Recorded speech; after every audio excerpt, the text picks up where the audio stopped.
Dari 13 shadow man-nya Ronald Reagan, 8 masih segar, walaupun usianya sudah di atas 70 tahunan, dan bahkan ada yang di atas 80 tahun. Dan ke-8-8-nya dalam 1 minggu ini intens sekali datang ke West Wing, ke Gedung Putih, menghadap Trump. Master plan mereka sangat melegenda, yaitu mendesain jatuhnya Uni Soviet atau USSR, dan berhasil. Tidak ada yang tahu grand plan mereka, sampai cara mengeksekusi mereka juga tidak ada yang tahu, hingga 3 dekade setelah itu baru file mereka dibuka oleh negara Amerika. Saya membacanya, membahasnya panjang, berkali-kali bahkan sampai menjadi referensi berpikir saya. Walaupun sudah lama, tapi benar, ini keren, asli keren. Kembali ke Trump, rupanya 5 bulan ke depan di Amerika memang waktu yang sangat pendek bagi administrasi kabinetnya Trump. Saat ini ada 2 front yang mereka hadapi. Front kubu Partai Demokrat yang mengajukan lawan Trump, yaitu dengan Joe Biden yang didukung oleh globalis di dalam negeri, dan Trump berperang dengan China, the great power, atas nama negara superpower pengendali dunia. Menariknya, globalis yang di dalam hal ini big pharmaceutical company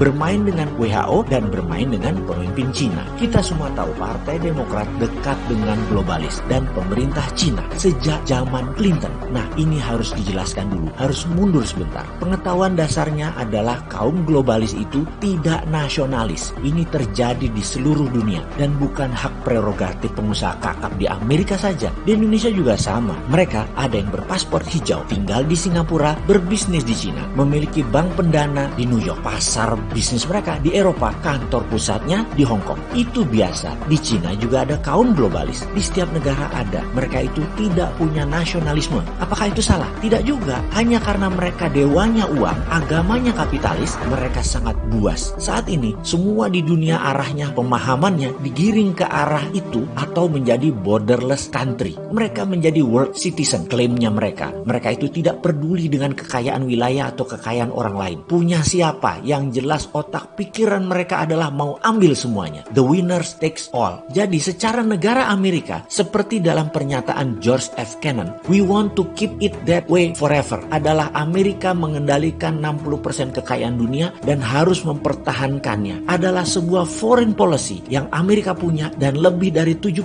tahun di tangan Amerika, di mana Amerika itu ingin berkuasa 1000 tahun lagi. Cina ternyata punya ambisi yang sama. Dunia mau di belt, diikat menjadi satu arah menghadap Beijing semuanya. Ini ada dalam manifesto di tahun 2017 setelah menyelesaikan Malacca Dilemma di tahun 2011. Kemudian BRI atau Belt Road Initiative tahun 2013, puncaknya obor di tahun 2017. Dalam keputusan besar di rapat Partai Komunis Cina plus menjadikan Xi Jinping presiden Cina seumur hidup. Amerika di bawah Trump yang nasionalis berhadapan dengan Xi Jinping yang nasionalis. Dan inilah awal terjadinya di tahun 2017, tepatnya Oktober, rapat Partai Komunis Cina tersebut, dan sejak tahun 2018 dunia memasuki ketegangan baru. Trade war yang memulai semua perang hingga saat ini. Trump mulai gebuk dengan strategi tarik dolar dari luar Amerika. Kemudian perusahaan di luar Amerika ditarik balik ke negaranya dan mulai menendang globalis untuk tidak bergantung dalam global supply chain management di luar hegemoni Amerika. Di belakang Trump, pebisnis incumbent, pengusaha oil and gas, kontraktor pertahanan, dan Yahudi Maryland. Yahudinya Zabatai juga, yang memang kebanyakan adalah redneck, rasis, nasionalis, dan nasionalis garis keras Amerika lainnya. Catatan, Yahudi Zabatai satu lagi namanya Yahudi Baltimore, tapi mereka itu di Partai Demokrat dan kebanyakan mereka globalis yang bersama Wall Street. Mengingat catatan sejarah lagi, setelah Reagan yang dilanjutkan dengan Presiden Bush senior masih memegang mandat Partai Republik, Amerika masih negara dengan era Cold War strategi. Ketika Clinton jadi presiden, dia berusia 47 tahun ketika menjabat. Dia adalah presiden yang sangat muda usianya, sangat rebel, pemberontakan baru, booming ekonomi, dan inilah masa emasnya kaum globalis seperti Bill Gates, Steve Jobs, dan lain sebagainya mulai menapak. Ingat ya, mereka itu seumuran semua. Mereka lahir di awal tahun 50-an, generasi baby boomers. Disinilah globalis Wall Street terbentuk baru, kekuatan baru tercipta, dan ketika Bush Junior jadi presiden, walaupun Republikan, namun dia adalah anak silver spoon golden plater, anak manja yang tidak paham bernegara, yang sangat bergantung pada wakil presidennya Dick Cheney, yang terlalu swasta karena beliau berasal dari dunia oil and gas. Kaum globalis makin menjadi-jadi di Wall Street. Globalis meledak menguasai dunia, memuncak ketika Obama jadi presiden.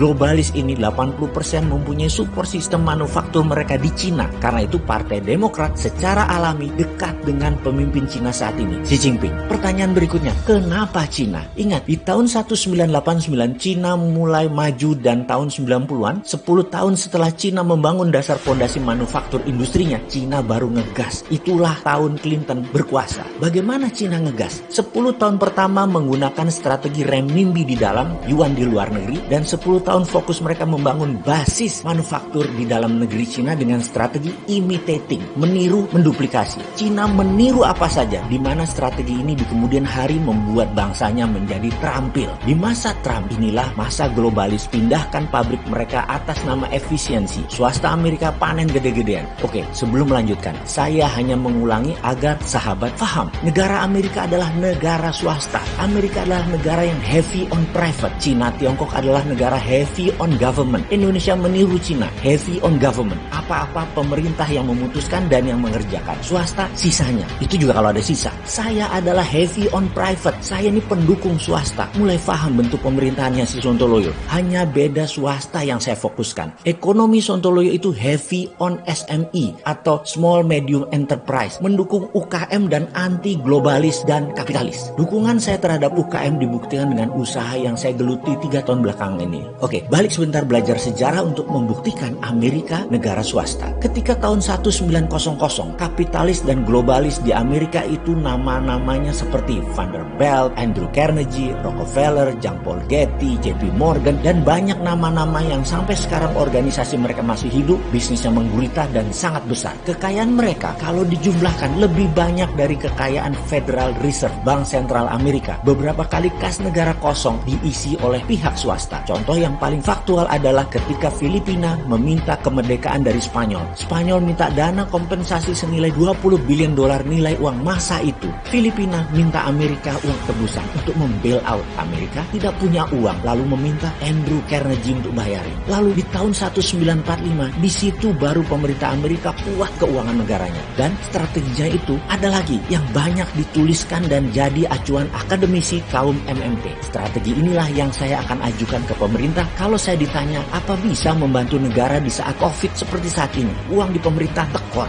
uang di bank minus duitnya. Kombinasi sektor UKM dikuatkan dengan strategi heavy on private SME, juga bagaimana negara bisa kuat, yaitu menjadi mitra sejajar, bukan terlalu superior. Bahkan karena ingin superior, pejabatnya menekan, bukan mengayomi rakyat, malah marah-marah kalau dinyelenehin. Abis lu berbisnis sih sambil jabat, jadi aja banyak yang nyinyirin lu. Lu sambil nyelam minum air sih, hati-hati lu keloloten, tenggelam deh lu ntar. Aduh tuh ya, jadi nggak kelar nih ngomong gara-gara lu. Gara-gara ada pejabat kayak lu, jadi males tuh cerita. Bikin bad mood lu ah, pejabat globalis, Sontoloyo nasionalis. Ya tegang terus jadinya.